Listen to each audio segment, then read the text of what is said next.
Why had I been accused, and of what exactly? They even dared to beat me up as soon as they finished accusing me. Everyone seemed very clear at that meeting that I was the culprit, that somehow I had sneaked into the house to attack my cousin. But that wasn't true. The only time I separated from the group was for 10 minutes to go to the bathroom and back. I never met my cousin alone, and even if I had, I would never have laid a hand on her. My rebelliousness was still evident in my behavior. Yes, but I wasn't a violent person. Family or not, I would never force anyone in the way I was accused.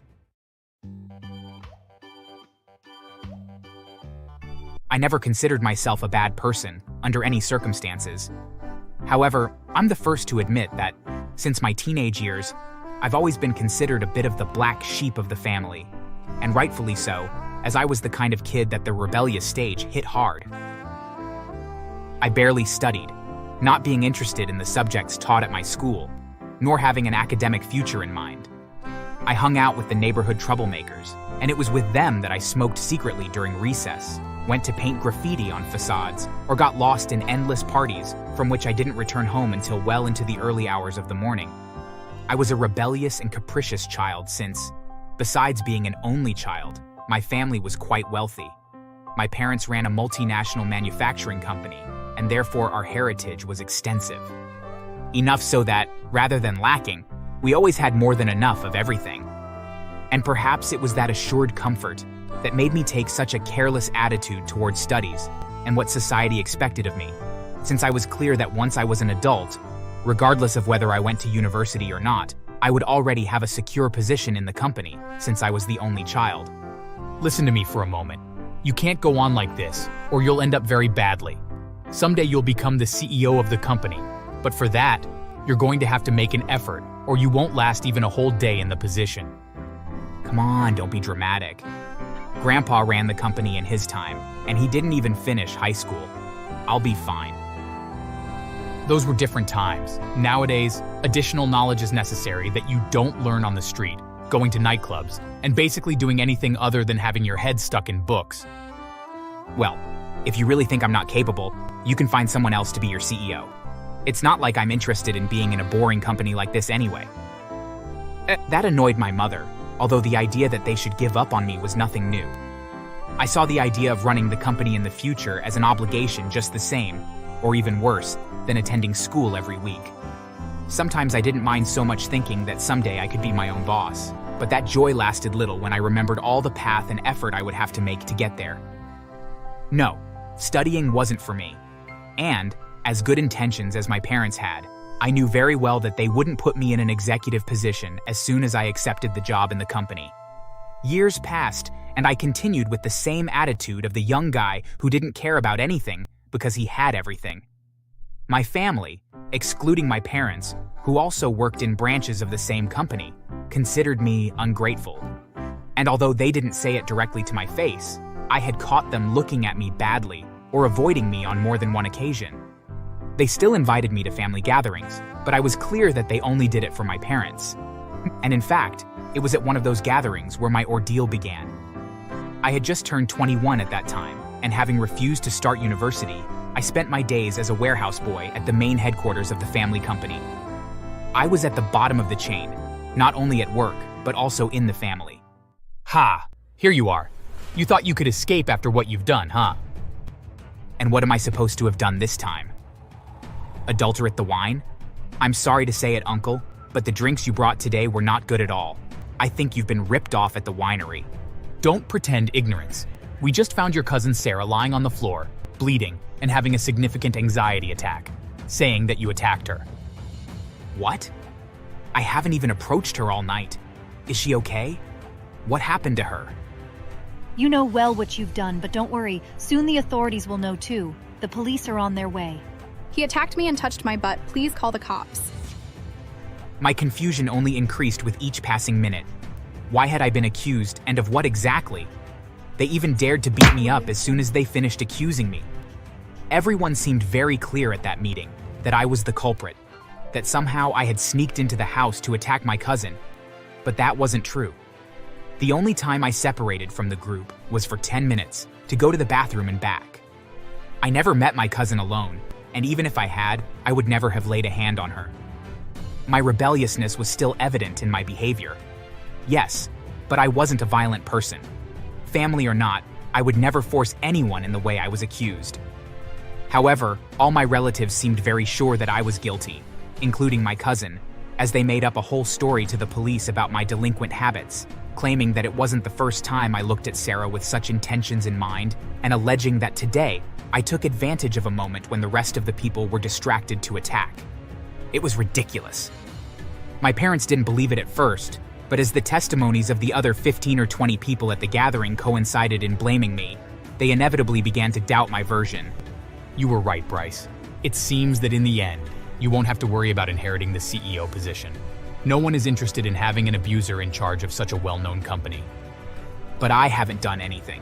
If you haven't done anything, the police will find out. But you'll understand that for now, we can't risk our clients believing that we're defending a son who dared to commit such a barbarity. Believe me, we like this less than you do.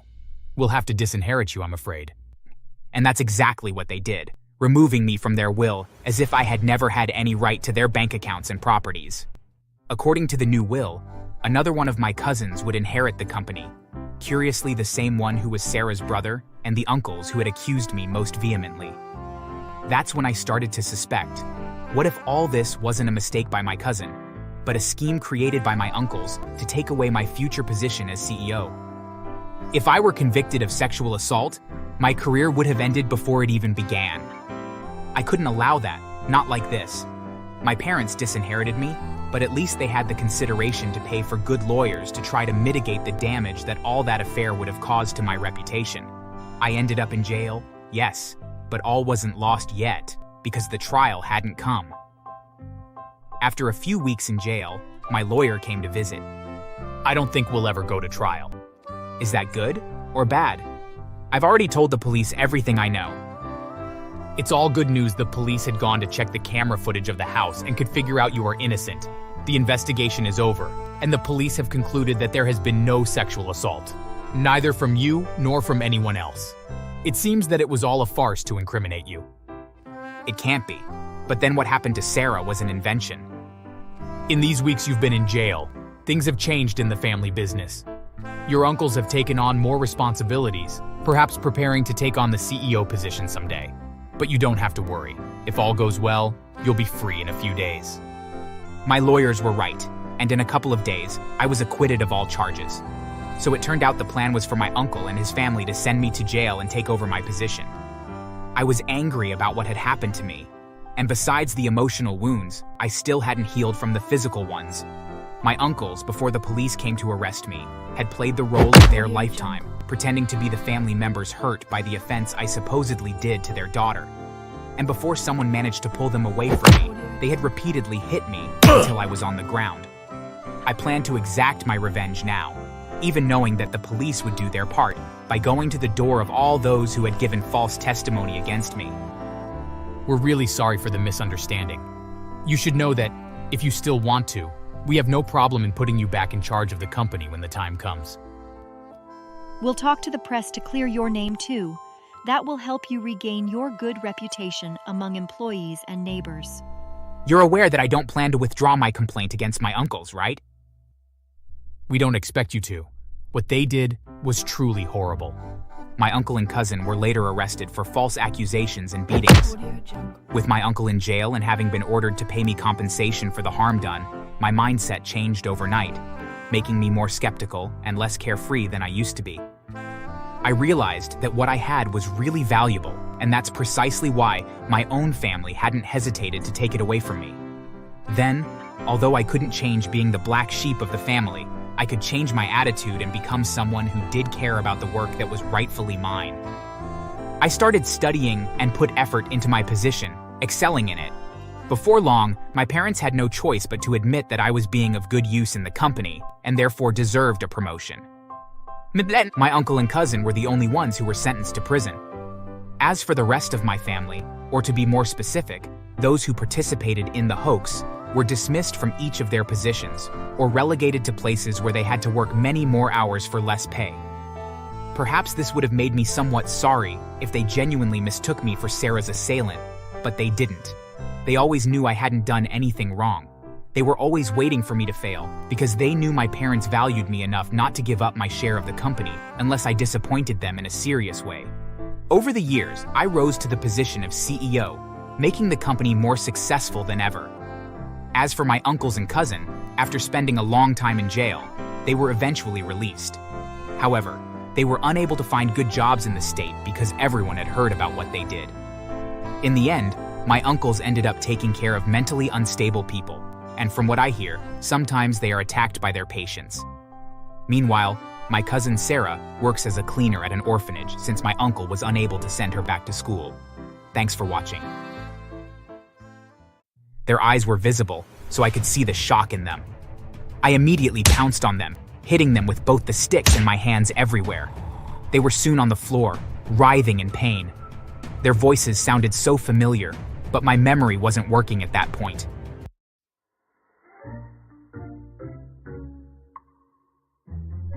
Being a black in a white community surely meant one would experience racism from the racists. Being trash-talked, called an ape, getting suspected of being involved in any unfortunate incident that occurs. I'm sure you'll agree with me that all of those often comes with being with whites as a black person. I'm a victim. But before we go into that, let me give a background. I grew up in a black environment. We weren't poor. My parents were very hardworking and had great jobs. My mom was an accountant while my dad was a lawyer. There were a few whites there, but I adored them. I never spoke to them because my family had raised me to always mind my business. But I met their kids at school. As much as I adored them and would have loved to be friends, I kept to myself because they made it clear that they didn't like we blacks. They never spoke to us, and even ensured that they sat together and not with us. It would have been better if we all ignored each other like that, but they suddenly began to pick on me. Whenever I walked past them, they'd intentionally stick their legs out and make me trip and fall. Other times, they would hide my notes and only bring it back after the day was over.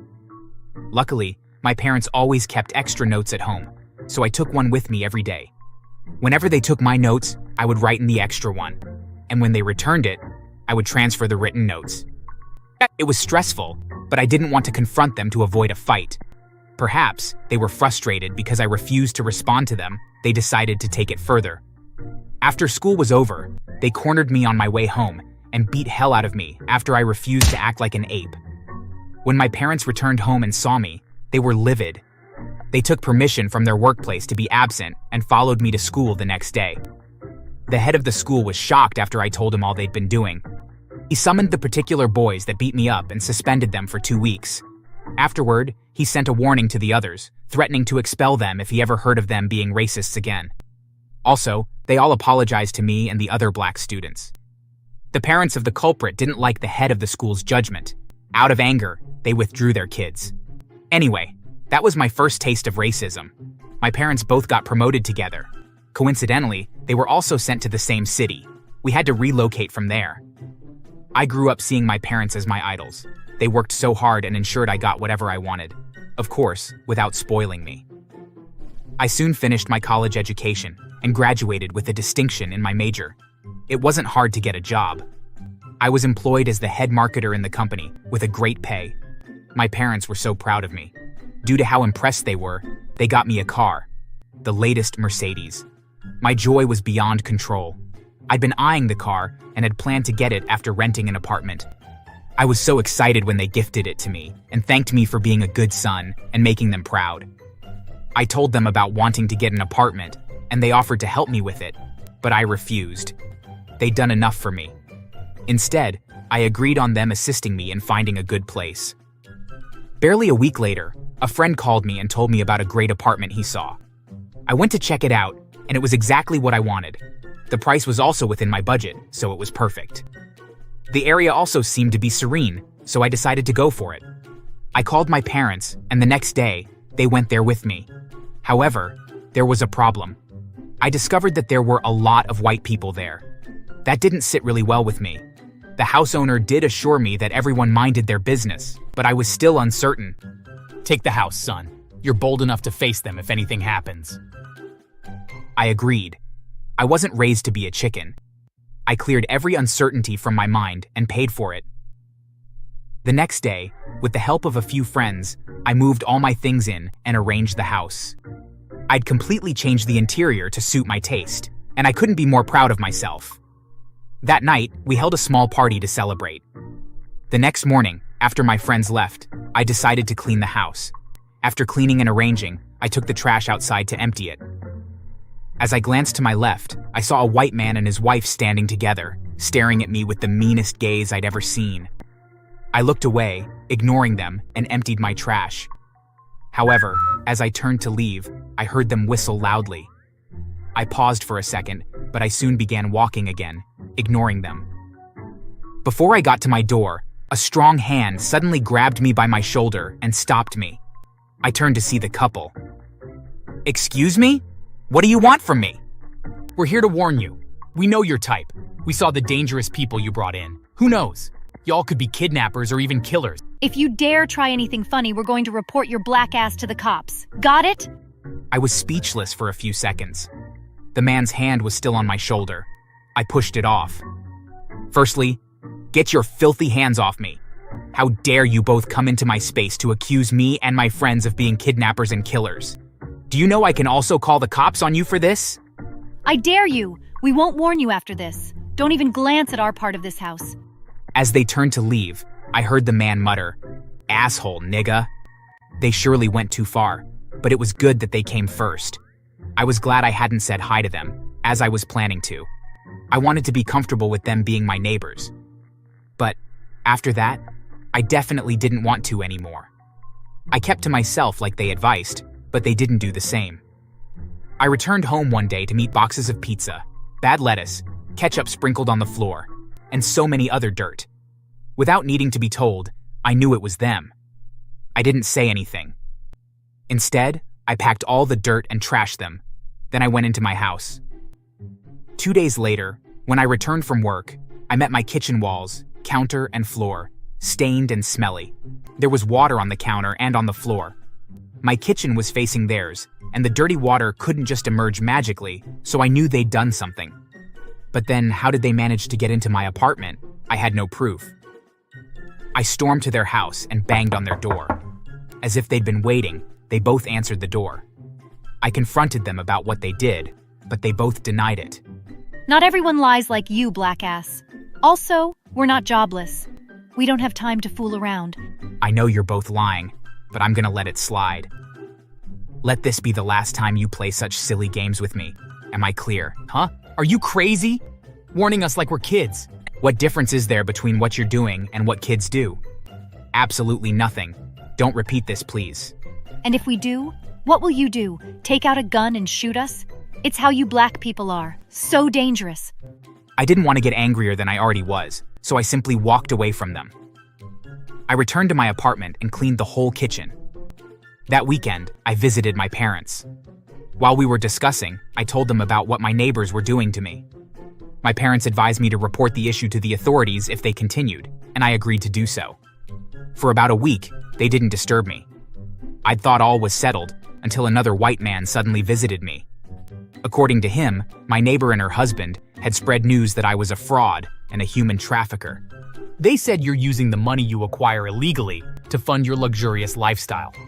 According to them, you bought the Mercedes after selling human parts of your victims. That was too much of an accusation, and I wasn't going to take it. I thanked the man before leaving home. I needed to be at a very important place, so I postponed confronting my neighbors until I got back. I spent nearly 2 days out because something more important came up, and I had to stay back. When I finally returned home, I saw my door was broken. I panicked, wondering if a thief had broken in. I'd been told the area was safe, so what was going on?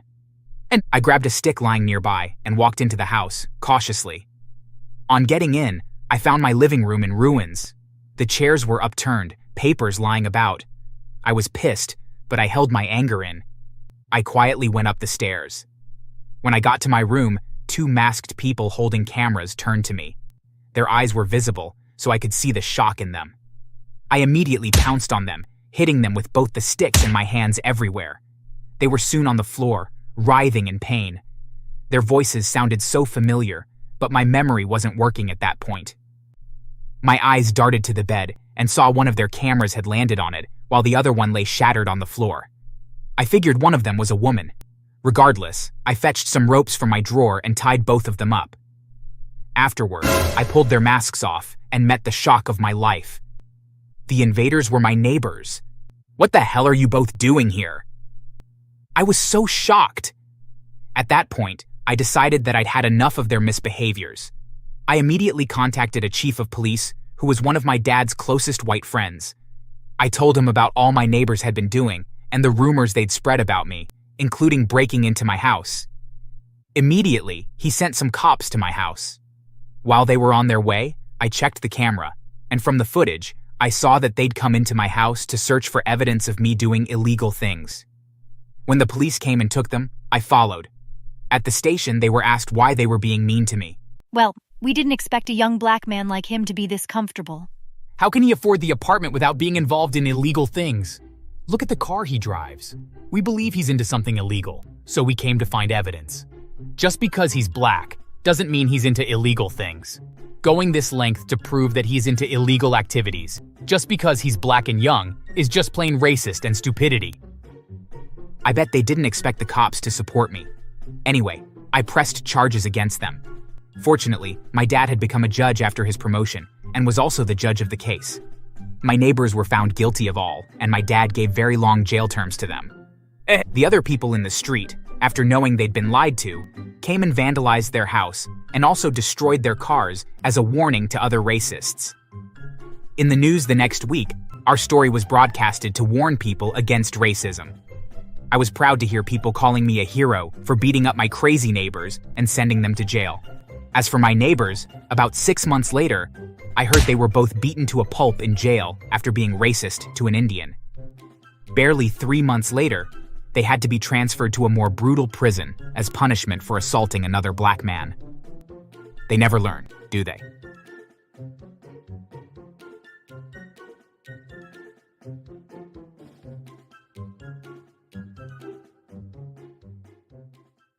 You should be ashamed at your age and still so clumsy.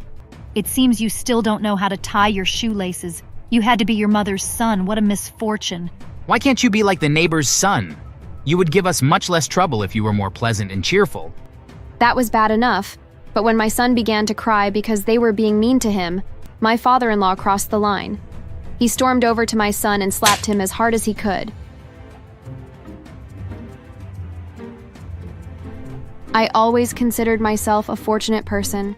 I grew up in a loving family with good financial stability, where I never lacked anything. I was able to study what I liked and even travel wherever I wanted. Once I became an adult, I even had the fortune of marrying the person I thought was the love of my life, although things wouldn't end up being as I initially imagined. Gareth, whom I met in college and who ended up becoming my husband, was a wonderful individual. We both studied administration and finances, went to the same parties, and ultimately enjoyed the same hobbies, thus sharing similar interests.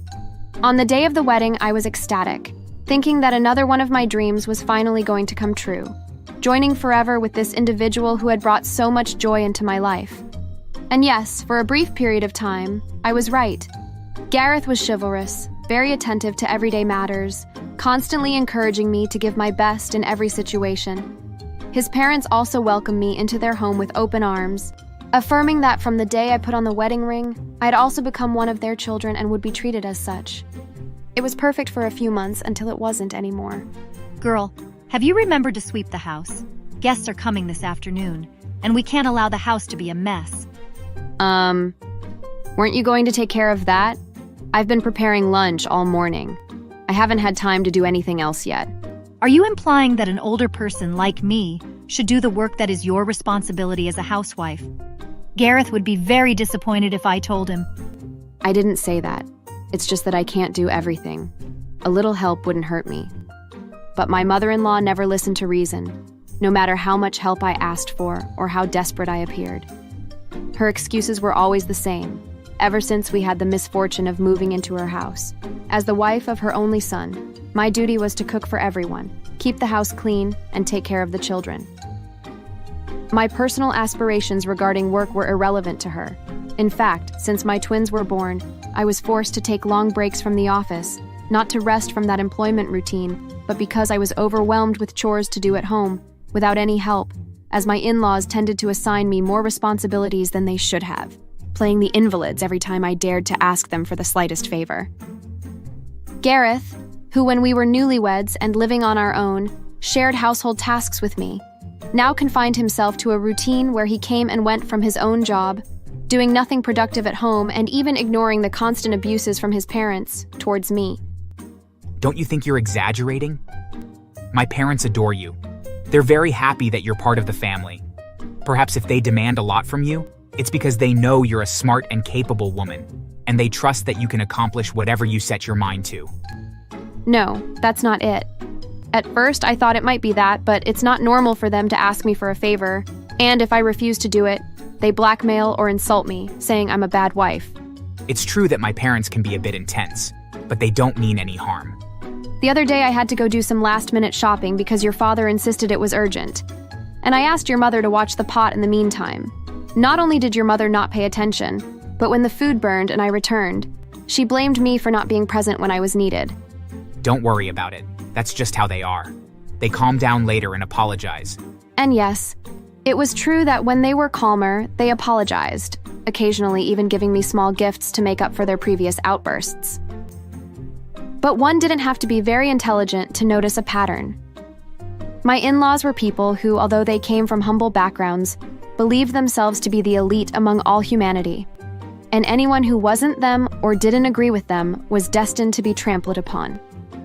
They started with some hurtful words and blackmail here and there with me, but over the years, their behavior towards me became increasingly unsustainable, with daily arguments about how little I was worth and how lucky I was to have married someone like Gareth. Initially, I endured it all for the sake of my children, so they could have a normal childhood. But my in-laws also didn't seem to have consideration for their grandchildren, as at the slightest mistake from them, they didn't miss the opportunity to humiliate them, telling them that any mistake they made was caused by their bad blood. Because, as they saw it, I was the black sheep in that house.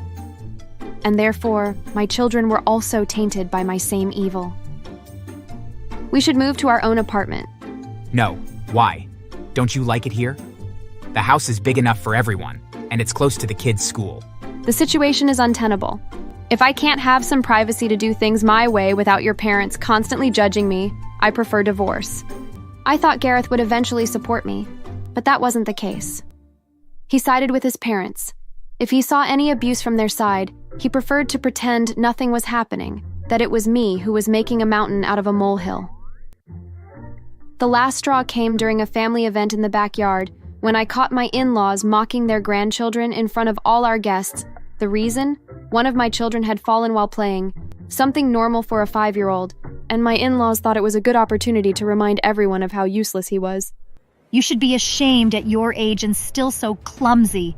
It seems you still don't know how to tie your shoelaces. You had to be your mother's son. What a misfortune. Why can't you be like the neighbor's son?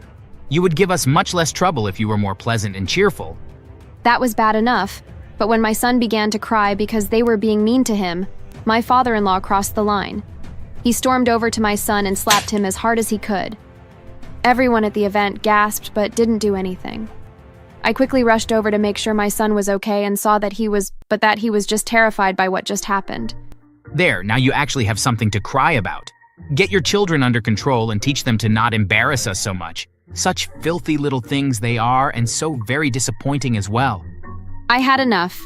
That same day, I ended up leaving with the children to my own apartment, resumed my career as a businesswoman, and founded my new business. It was tough at the beginning, with all the indecision and anxiety caused by so many years of submitting to the dictates of that toxic family. But gradually, I found myself again. I received help from my parents, and after about 3 years, I was finally able to be happy again after so long. My children were safe, in a more appropriate environment for their growth, and the business was making more profits than ever.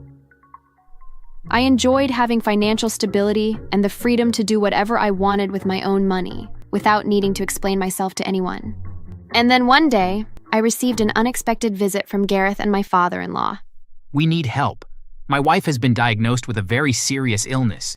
If we don't gather the money for the operation, she'll most likely die. If you could do us the favor of lending us some money to cover the expenses, we would appreciate it. And how would you show your appreciation exactly? There's nothing I want from you. If I lend you the money, all I expect is for you to pay me back when your situation stabilizes. How dare you want to charge back what we asked you for as a favor? What an ingrate. After all we did for you, welcoming you into our home as if you were our own daughter. More threats and insults followed under Gareth's gaze, who never raised his voice to defend me at any moment. But I didn't give in. It was a pity that my mother-in-law was going through that health problem, but I had no obligation to help her after how they treated me. So instead of succumbing to their mistreatment and giving them what they demanded, I simply advised and recommended them to sell their property to cover the necessary expenses.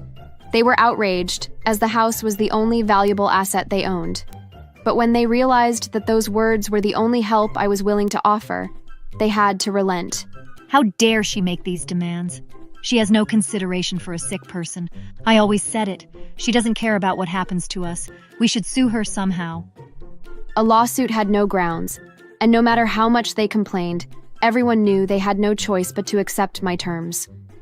My mother-in-law was able to undergo the surgery, but rather than selling their house, they chose to borrow the money from some people that were involved in organized crime. I knew that it was a bad decision as they would never be able to pay the criminals back, but my ex-husband and ex-in-laws were so short-sighted. My ex-husband, although he also worked, had never had a well-paying enough job to afford the lifestyle his family was leading. I realized this then. It seems that when I lived with them, besides treating me like their servant and making me do all the household chores, they were using the money I earned from my job to indulge themselves. My mother-in-law recovered, yes, but the price was high.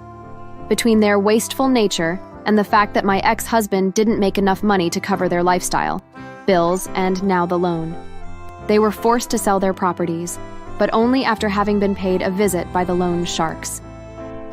Each time they saw them, the criminals would beat up my ex-husband and ex-father-in-law and promising that they would continue to do so until they finally paid them back for what they had borrowed with a great deal of interest. What was worse for them, though, was having to admit to the entire neighborhood that they didn't have enough money or power to sustain themselves.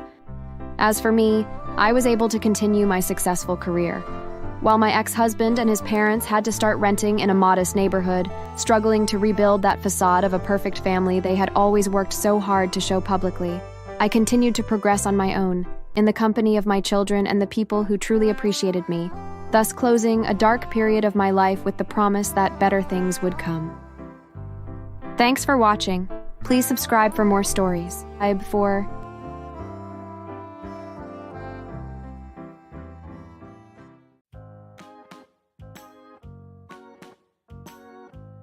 Hey there, my name is Emma, and my life hasn't turned out the way that I originally had envisioned, but I would not trade it for anything in the whole world.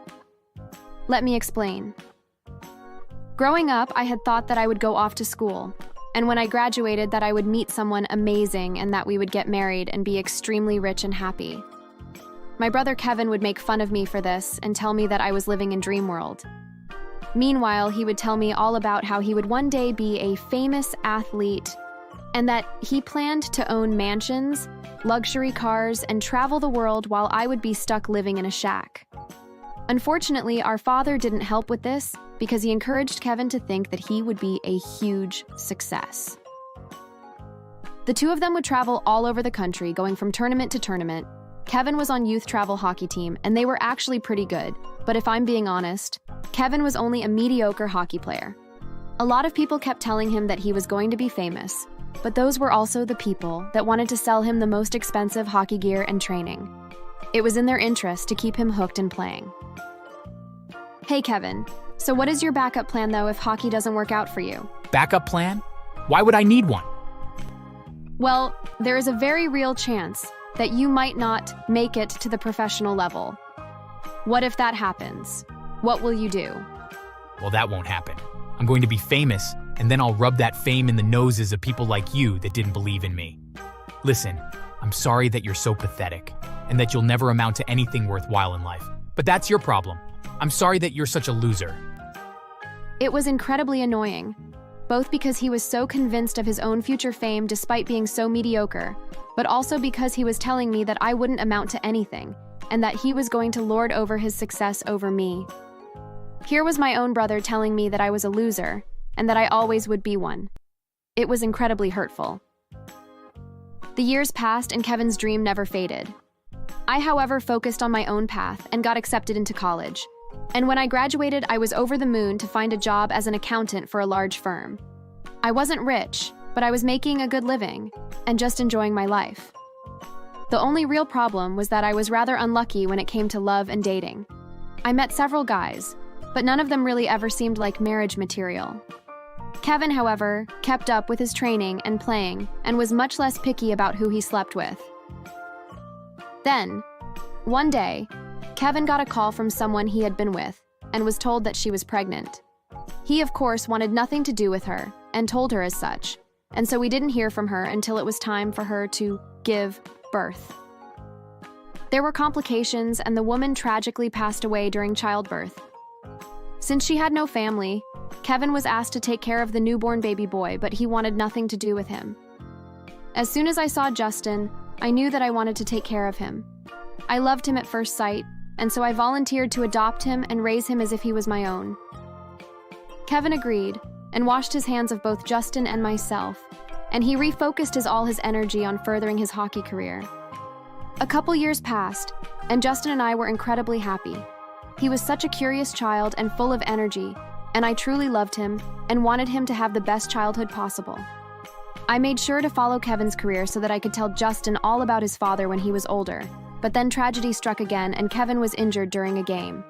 The injury was so bad that it ended his career and left him using crutches for the rest of his life. After that, I fully expected to hear back from Kevin, but he contacted me even less. From what I knew, he ended up getting a part-time job in a grocery store and pretty much fell off the radar. As for Justin and I, we were incredibly happy, and when he was old enough, he asked if he could play hockey just like his father had, and although I was reluctant, I just couldn't say no. Please, Mom, I really want to play hockey. It looks like so much fun. I know, sweetie, but I don't want you to get injured. I'll be extra careful. Please. I couldn't say no to him. And he did end up being a natural. He was as comfortable on skates as he was walking around, and it didn't take long for the coaches to notice his raw talent. As he grew older, that talent only grew. And soon enough, coaches started to tell me that Justin really had potential to go far. This worried me as I had known that Kevin had been told similar things and that his own career had been ended early because of an injury. But Justin was so in love with the sport that I just couldn't say no. I did insist that he create a backup plan, though, so that if a career in hockey didn't pan out, that he had something to fall back on, and he agreed. He took a lot of financial and accounting classes as well as trained hard to play even better. I was so proud of him that his mind was sharp and not just his skills on the ice. Then the day came and he was drafted by a national team. Part of me was very worried, but I knew that no matter what happened, that he would be okay. Even if his hockey career didn't pan out, he had something to fall back on. However, the day after it was announced that he was drafted, my brother showed up at our house. Part of me suspected that he would, but I was secretly hoping that he wouldn't. Hi there, guys. I know it's been a while. A while? I haven't seen you in years. I know, but I'm here now and I want to make up for lost time. How convenient. Just when Justin is drafted. That's not the case. It isn't? Well, why didn't you visit before now, Dad? You know who I am? Of course I do. Mom told me all about you. She never hid from me the fact that I was adopted and who my birth parents were. Well, thank you, Emma. I appreciate that. Both Justin and I were skeptical about Kevin's sudden reappearance, but we wanted to give him the benefit of the doubt, and so we allowed him to come into our home and started reconnecting with him. It was going fairly well until one day I noticed that Justin was acting a bit down, and so I asked him what was bothering him. Hey, sweetie, what seems to be bothering you? It's nothing really. It's just, well, it's little things. Like what? Well, like whenever I go out for a meal with my dad, he has not once offered to pay. It's always assumed that I will, and he has started to come to my practices as well, and he keeps saying things that wish that he wouldn't. What is he saying? He keeps saying that I need to do better and try harder, or else we'll end up poor. Yeah, I can see why that is bothering you. I'll have a talk with him. I had a feeling that Kevin had only come back into our lives because he saw Justin as a way to live better. The fact that he just assumed that Justin would be a source of wealth for him was something that I was hoping wouldn't be the case, but Kevin's actions proved my suspicions to be true. The next day, Justin and I confronted him. Kevin, if you're only interested in being in Justin's life just so you can ride on his coattails and enjoy his success, then you need to go back to wherever you came from.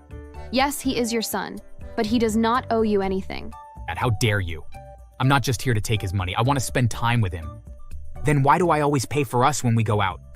Why did you ask me for money so you could buy a condo? Justin hadn't told me about that, which made me annoyed, but at the same time, I wasn't the least bit surprised. A condo? Oh, Kevin, have you no shame? It's just a condo. Besides, Justin will be raking in money soon enough. He can afford to help his old man out. Besides, he wouldn't even have a hockey career if it wasn't for me. What are you talking about? It's just a condo. Besides, Justin will be raking in money soon enough. He can afford to help his old man out. Besides, he wouldn't even have a hockey career if it wasn't for me. Well, Dad, that's just it. I'm not your son. This is my mother, and she has been there my whole life. Unlike you were never there for me. Not for my first day of school, and not for any other important moment either. And now that I am becoming a professional hockey player, you suddenly show up and expect me to give you money. Well, guess what? You can stay in my life, but I will never give you a single penny. What? But you owe me. No, I don't. I don't owe you a damn thing. I could see Kevin getting very angry, but just as I was worried that he was going to do something, he stormed off. The next day, though, I went with Justin to go to his practice. As we were approaching the building, a hooded man ran towards us and was wielding a metal pipe. I was so afraid, but I saw the man coming and lunged at the man just as he was about to swing the pipe at Justin. We tumbled and rolled on the ground for a few seconds, but as we were getting ready to stand up, security from the arena showed up and restrained the man. As they pulled back his hood, they revealed that it was Kevin, and he had an angry and wild look in his eyes. Have you lost your mind, Kevin? You were seriously going to attack Justin? Yes. If he won't share his wealth, then I'll punish him for being selfish. He'll have a crappy life like I was forced to have. If I can't have his wealth, then neither can he. The security guards punched him several times as he fought to break free from their grip, and eventually police showed up and took Kevin away. That same day, we filed a restraining order against Kevin and even hired some security guards to follow us around. We did file charges against Kevin, and thankfully the judge in our case agreed with our assessment and sentenced him to a few years in prison. The judge had decided that there was enough evidence to support the fact that Kevin had been stalking Justin and I, and that he had intended to gravely wound his son. If I wasn't fast, I won't have been able to stop him before he hurt Justin. Regardless, even after he got out of prison, he attacked us again and ended up going back to prison, both because of the attack and because he violated the restraining order. I tried to understand what had made him so jealous and angry, and then I looked into his life. After he had been injured and couldn't play hockey anymore, Kevin was forced to try to get a job, but since he had no degree or skills, he was forced to get very low-paying jobs at stores and restaurants. Rather than learn from his mistakes, he grew bitter and turned to drugs and alcohol to make himself feel better, but they only fueled his resentment. And when he saw that Justin was getting to have the future that he had always wanted for himself, he became jealous, and so he tried to find a way to reconnect with him so that he could live off of Justin's fame. When we confronted him about this, he grew angry over the fact that we wouldn't share in Justin's wealth, and so he decided that if he couldn't have Justin's wealth, then neither would he. I've kept an eye on my brother over the years, and even tried to reach out on several occasions, but sadly, he has only grown more bitter as the years have passed, and his addictions have only made him both physically and mentally unwell. So much so that I expect to get a phone call every day that he has passed from an overdose. Justin, however, is doing fantastic. His team loves him and has nurtured his ability to play. In fact, his team is doing so well that they might win the championship this year.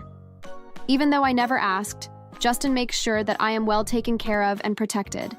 He has even bought a massive house and wants me to move into the house on the same property so that I can have my independence while he can keep an eye on me as I grow older. So yeah, My life hasn't turned out like I thought it would, but I wouldn't change a thing. Thanks for watching. Please like and subscribe.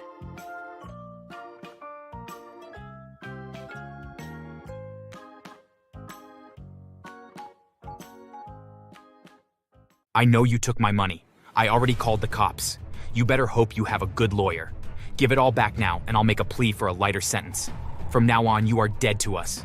We no longer have a son. I found out the money Amber deposited was from my father's company. Hello, my name is John. I have a sister who was always my parents' favorite. Despite any flaws she might have had, they were often overlooked.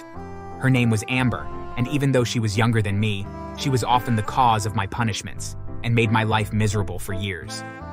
Every small thing I did, Amber used against me. She knew my parents loved her more because she was intelligent. So my parents, Amy and Charles, were always taking her side. Mom, John's on the phone with his girlfriend. You said we weren't supposed to date till we were 18. John, get off the phone. You know we have rules about dating. I am not dating anyone. She's my lab partner for biology. Yeah, right. I heard you call her babe and honey. John, get off the phone right now, and you're grounded again. My father often hung up the phone on me. A lot of this happened before cell phones were a thing, so my father would often just hang up the base of the phone so I couldn't use it. And I want to point out that I wasn't dating anyone. On top of all that, my father still believed in physical punishments, which was common at the time. So I tried to keep the peace between myself and my parents to avoid being hit. Surprisingly, Amber was constantly getting good grades, while I was only a mediocre student at best. Passing, but barely. Mom, Dad, we got our report cards. Look, all A's. Oh, good job, Amber. That's fantastic. You did wonderful, dear. So, John, what does your report card say? Did you get any D's this time? Or F's? I know he has it. I saw him put it in his backpack. Although I got passing grades with C's and B's, that was never good enough. I had a hard time reading words sometimes, which I later found out was because I had dyslexia, which was never really tested for back then. As time went on, though, Amber got worse and worse. She would start taking my school lunches and throwing them away. She started rumors about me at school, like I would wet the bed, or that I was caught wearing her underwear. It got bad enough that I had a hard time making any friends, and would often eat alone in the bathroom. When she wasn't punished for it at school, she pushed her limits at home too. Dad, John was trying to peek at me in the shower. No, I didn't. I wasn't even on the second floor. John, get your ass over here now. That's crossing the line. I won't ever forget that day. It was the turning point for me and my family. My parents never even considered that she might be lying and wouldn't listen to my side of the story at all. And Amber knew, then and there, that everything was fair game to her. She was untouchable. From then on, I started staying late after school, doing extracurricular activities, like track and cross country, joining whatever club would run late into the night, and had other people so Amber couldn't outright lie where I was at. I saw John drinking down by the river. Call Ms. Smith, I was with the public speaking club again. Be careful, John. As before, I will be calling to check. I know you're bound to slip up sometime. Although my grades were mediocre, all my after-school activities helped me get into an okay college. I was happy to be out of the house. Amber was able to get into a great school across the country. The only time we saw each other was during the first Christmas break. Hi, Mom and Dad, how are you all doing? Are you doing good in school? Don't ask for any money. You're old enough to be taking care of yourself like a man. Hi, Mom and Dad. I got more A's. College isn't as hard as I thought it would be. And we are so proud of you, Amber. Good job. How about you, John? Are you getting good grades too? The same as high school, but slightly more B's. Oh, are you cheating in college too then? I never cheated in high school. John, if you get caught cheating, they will kick you out. And don't expect to come back here. I won't have my disgraced son living with me. That would be an embarrassment. So, Amber, how did your trip to the beach go last week? Another thing I realized, both my parents were constantly checking in on Amber, calling her to see how she was doing and what she was up to. They never called me once. I made it partway through Christmas break before deciding that I would just spend the rest of it on campus instead. I told my parents that I had a major project due and that my partners and I got permission to use the lab during the break so we'd have more time to test some experiments. It wasn't true. We'd already finished before the break, but no one batted an eye at my story. Amber made a rude comment that we were probably way behind and were trying to play catch-up, and my father commented that it was rude to make the teachers work on their break, especially for a student who was most likely going to fail anyway. Goodbye, John.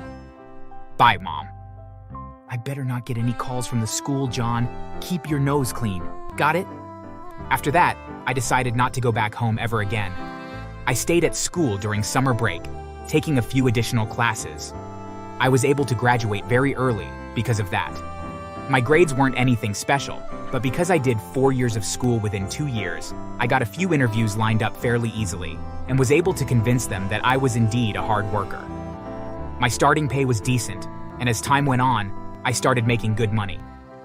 During those years, I never once got a call or anything. That is until I got one from Amber a few years later. As soon as I heard her voice, I suddenly got the urge to record the call as I had no idea what she was going to say. For all I knew, she could accuse me of something crazy, and I wanted to protect myself. Hello, John. I wanted to apologize for everything I did to you growing up. Really? I didn't realize how much of a shit I was to you till recently. I just wanted to call and say I am sorry, and that I don't blame you for hating me. I appreciate the call and apology, Amber, but I am not sure how I feel about this. I don't blame you at all. Please take your time. I am going to give you space, but I want to call again in the future. Will that be okay? Sure, Amber, that'd be fine. I was dumbfounded. I never expected her to call and apologize. I wasn't sure what to make of it, and for the rest of the week, I was confused. She did call again about a week or two later, again friendly and nice. After that, we continued to talk off and on over the next month, maybe once every 2 weeks. Not a lot, but those conversations were the nicest I have ever had with her. Until one day. Hey John, I need some help with something. You see, my boss wants to give me a bonus, but since our father keeps tabs on my account, I don't want him to know how much I am getting. It's a large bonus. Why is Dad keeping tabs on your account? He gives me money sometimes. Me being immature. Misspent enough that he wouldn't lend any more unless he had access. But now that I am making good money, he only checks to ensure I have enough to eat and for rent. Sorry, I know he doesn't do the same for you. So why keep the bonus a secret? Because I want to get them a large gift and want it to be a surprise. Plus, I'll be leaving some of it in your account to help make up for the hell I put you through. I never should have trusted her. I gave her my bank information. By the end of the week, she had deposited an unfathomable amount of money into my account. As I had done several times before, I had recorded the call, but unlike the previous times, I felt no guilt about doing so this time. Something about it felt odd. A day or so later, I got a call. I know you took my money. I already called the cops. You better hope you have a good lawyer. Give it all back now, and I'll make a plea for a lighter sentence. From now on, you are dead to us. We no longer have a son. I found out the money Amber deposited was from my father's company. I checked my account and the money was gone. Amber didn't answer any of my calls. Worried, I contacted a lawyer. He was new but offered a good discount, something my salary could afford in payments.